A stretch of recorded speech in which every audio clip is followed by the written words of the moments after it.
시편 34편은 위기에 빠졌을 때 어떻게 이 위기에서 벗어나는가, 그것을 다윗이 자기 경험, 자기 체험을 통해서 우리에게 알려주는 기가 막힌 방법으로 위기에서 벗어난 뒤에 다윗이 너무 감사해서 하나님을 찬양하면서 쓴 시가 시편 34편이에요. 그러니까 내 힘과 능력으로는 도저히 감당할 수 없는 일, 내 인생은 여기서 끝났구나. 그럴 때 좌절하지 말고 시편 34편을 읽으면 돼요. 그리고 다윗이 어떻게 했는가 그대로 말씀대로 따라 순종하면 우리도 기가 막힌 방법으로 위기에서 벗어날 수 있어요. 하나님 우리에게 성경을 주신 이유가 뭡니까? 그리고 성경에 나오는 많은 믿음의 사람들의 승리한 소식, 그리고 실패한 소식을 다 기록해 놨어요. 후대에 우리가 이것을 읽으면서 믿음의 모델로 삼으라는 겁니다. 승리한 사람은 이렇게 하면 승리하는구나, 그렇게 따라하면 틀림없다는 거예요. 옛날이나 오늘이나 변함없는 하나님의 말씀이니까요. 또 실패한 사람들의 이야기를 읽으면서 나는 저렇게 하면 안 되겠구나, 그걸 교훈으로 삼으라는 거예요. 시편 34편은 읽을 때마다 힘이 나요. 왜냐하면 첫째, 하나님 살아계시니 너무 감사하고, 우리 눈에 안 보이지만 지금도 다 보고 듣고 알고 계시고, 얼마나 고맙습니까? 그 하나님이 살아계셔서 나를 보고 있는데 조그마한 일에 내 힘으로 감당하지 못한다고 좌절하고 울부짖고 포기하고, 이것은 있을 수가 없는 일이죠. 이 성경을 모르기 때문에 그런 겁니다. 우리가 위기가 찾아왔을 때 하나님의 특별한 도움을 받는 방법을 오늘 세 가지로 우리에게 알려주고 있어요. 첫째는 어제 말씀드렸습니다만 하나님의 선하심을 맛보아 알아야 된다. 그래야 위기에서 이길 수 있다는 거예요. 사람들이 왜 좌절하느냐? 하나님이 누군지를 몰라요. 아니, 교회를 다녀도 하나님이 누군지 모르니 조금만 어려운 일이 오면 그냥 좌절하고 한숨 쉬고 울고 포기하고, 하나님에 대해서 듣기만 했지 맛보아 알지를 못하는 거예요. 신앙생활은 그래서 체험하는 겁니다.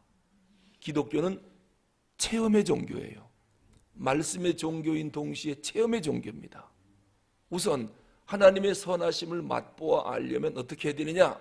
첫째, 신앙의 기본기가 튼튼해야 돼요. 신앙의 기본기가. 신앙의 기본기는 어디서부터 출발하느냐? 하나님 말씀입니다. 그러니까 성경을 많이 읽으셔야 돼요. 읽고 또 읽고 읽고 또 읽고 묵상하고 또 묵상하고, 이게 실력입니다. 우리가 믿음이 흔들리고 조그만 위기에도 못 견디는 이유는 한마디로 말씀을 몰라서 그래요. 말씀을 모른다는 것은 하나님이 누군지 몰라서 그래요. 하나님이 누군지만 정확히 알면 세상 겁날 게 뭐가 있습니까? 겁날 게 뭐가 있습니까? 그분이 전능하신 분인데 못하시는 일이 없는 분이 내 아버지고 나를 이렇게 사랑하고 나를 날마다 불꽃 같은 눈으로 바라보고 계시고, 우선 내 기도 듣기를 그렇게 기뻐하시고 기도를 들은 즉시 응답하기를 원하시는 그 하나님인 것을 알면 뭐 때문에 한숨 쉽니까? 뭐 때문에 잠 못 이룹니까? 염려할 이유가 없잖아요. 하나님의 선하심을 맛보아 알기 위해서 신앙의 기본기가 튼튼해야 된다.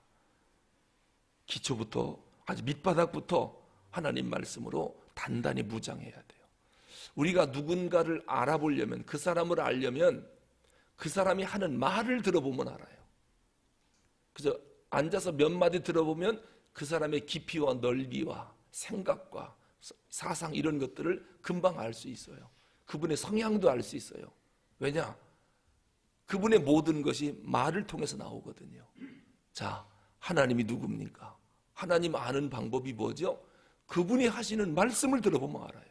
어떤 분인지. 그러니까 하나님을 알고 싶으면 말씀으로 돌아와야 돼요. 이 성경을 읽어보면 이분이 이런 분이로구나. 사람을 알려면 말하는 거 들어보면 알아요.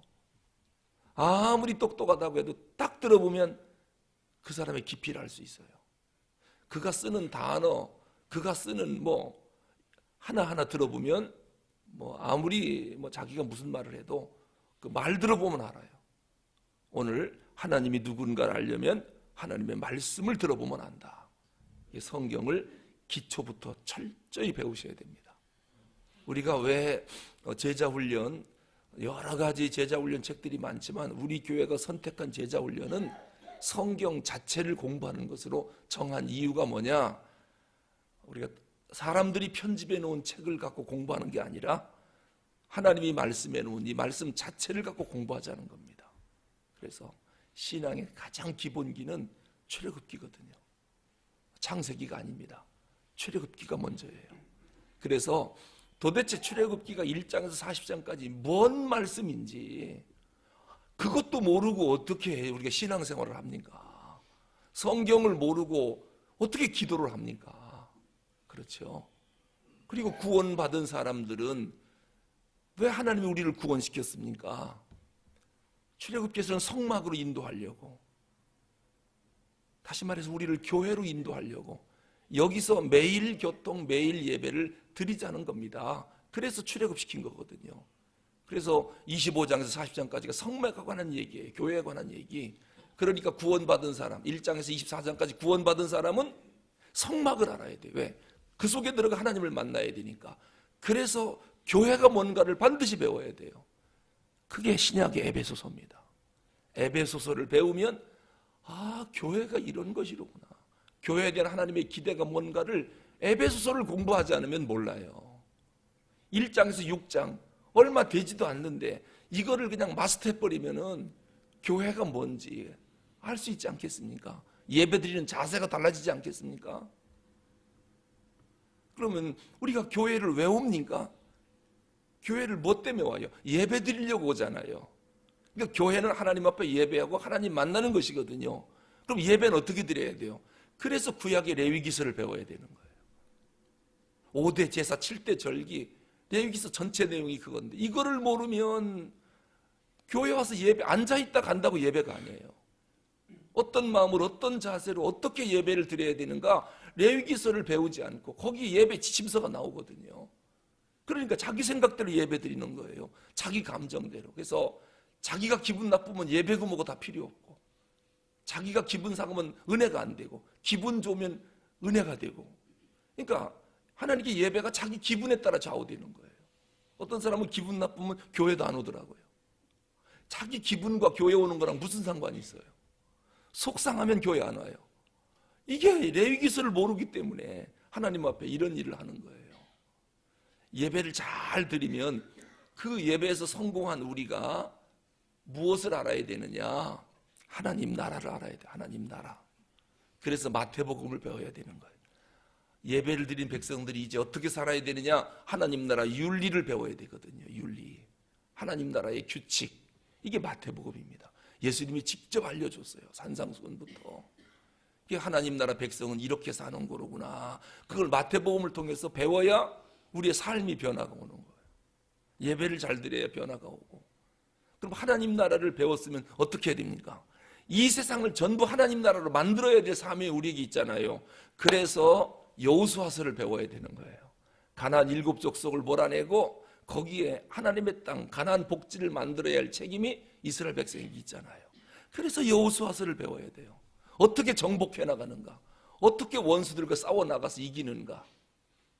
어떻게 여리고성을 무너뜨리고, 아니 요단강부터 어떻게 갈라지고, 아이성을 어떻게 물리쳐야 되고, 왜 실패했고, 이러한 가나안 정복 이 세상을 하나님의 나라로 만들 수가 있죠. 그러면 하나님의 나라를 만들었잖아요. 그러면 하나님의 나라를 내가 가는 곳마다 만들었는데 어디까지 만들 거냐? 땅끝까지 만들어야 되겠죠.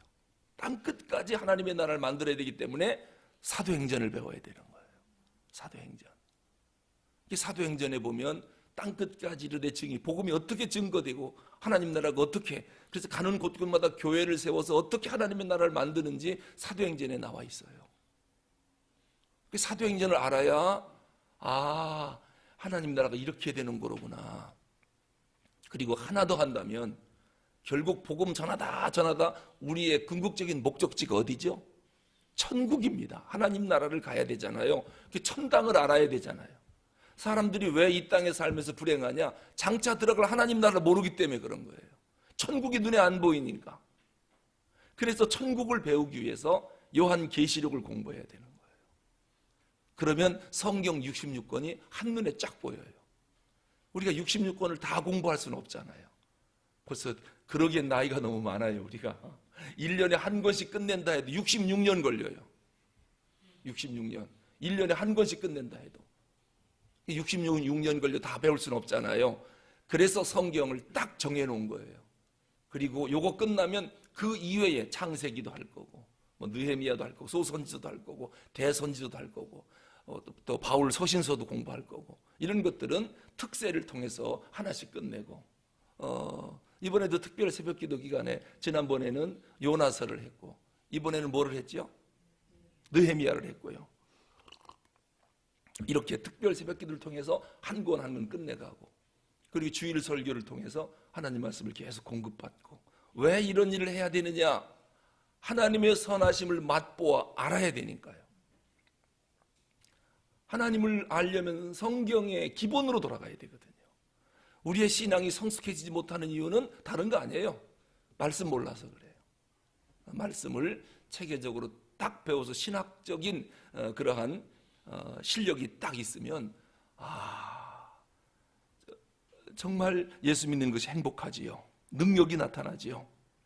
이렇게 말씀을 밑바닥부터 기초부터 차근차근 배워나가는 거. 근데 이것을 부지런히 배워나가는 사람은 계속 실력이 쌓일 것이고, 그거 뭐 별건가 평생 예수 믿었는데 그게 그거지 하고 체계적으로 배우지 않으면 실력이 쌓이질 않아요. 뭐가 뭔지를 몰라요. 성경을 날마다 읽어도 이게 뭔 얘기인지를 몰라요. 그렇게 되면 점점점 하나님의 선하심을 맛보아 알 수 없으니까 뒤처지는 거지요. 그래서 예수를 30년, 40년을 믿어도 아는 게 없어요. 아는 게 없어요. 이러면 어쩌면 좋습니까? 단 5년을 믿어도 성경을 훤히 알고 믿는 사람이 있고, 4, 50년을 믿어도 모르고 믿는 사람이 있고, 이게 이제 영적인 실력 차이거든요. 그래서 교회가 정한 이 성경 6권, 7권 이거는 반드시 필독서입니다. 66권 가운데. 그래야 성경을 알으니까요. 이거를 모르면 별소리 해도 교회가 뭔지 몰라요. 예배가 뭔지 몰라요. 하나님 나라가 뭔지 모르고 교회 다니는 거예요. 그리고 내가 장차 들어갈 천국이 어딘지 그것도 확인 안 하고 예수를 믿는 사람이 어디 있습니까? 우리 다 천국 가기를 그렇게 소망하는데 천국이 어떤 곳인지 어떻게 임하는지 계시록을 모르고 어떻게 신앙생활을 막 불붙듯이 뜨겁게 할 수 있습니까? 하나님의 선하심을 맛보아 알기 위해서 우리는 신앙의 기본기로 돌아가 말씀을 차근차근 배운다. 그런데 그 한 권이 원래는 계획이 12주에 한 권씩 끝나게 돼 있어요. 12주 길지도 않아요. 12주면 한 권씩이 끝나요. 그러니까 마음만 먹으면 1년에도 4권을 끝낼 수 있거든요. 그런데 교회가 제자훈련, 양육반, 복음 12강을 들어야 되고, 그리고 성장반, 그리고 제자반, 성숙반, 사역반, 리더반 이렇게 만들어갖고 단계별로 수강생을 모집합니다 하면은 욕심 많은 사람은요 아주 그냥 열일 젖히고 한 번에 동시에 다 나가는 사람도 있어요. 막 모든 반 다 들어가갖고 급하니까 빨리 배워야 되니까 이런 사람이 있는가 하면 아무 관심이 없으니까 어떤 일이 생기느냐, 하나님을 맛보아 알 수가 없는, 위기가 닥치면 혼자 한숨 쉬고 앉아 있어요. 예수를 지금 3, 40년 믿는데 어떻게 한숨 쉬고 앉아 있고 좌절하고 앉아 있습니까? 이 하나님을 너무도 모르니까 그런 일이죠.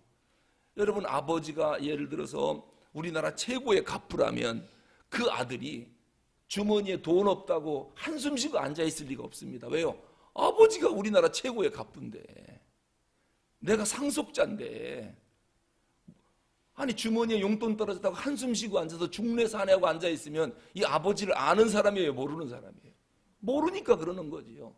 근데 아버지가 누군지 알면 아버지의 능력과 권한을 100번 활용할 수 있고 행복하게 살 수, 주머니 돈 없으면 어때요? 아버지가 있는데.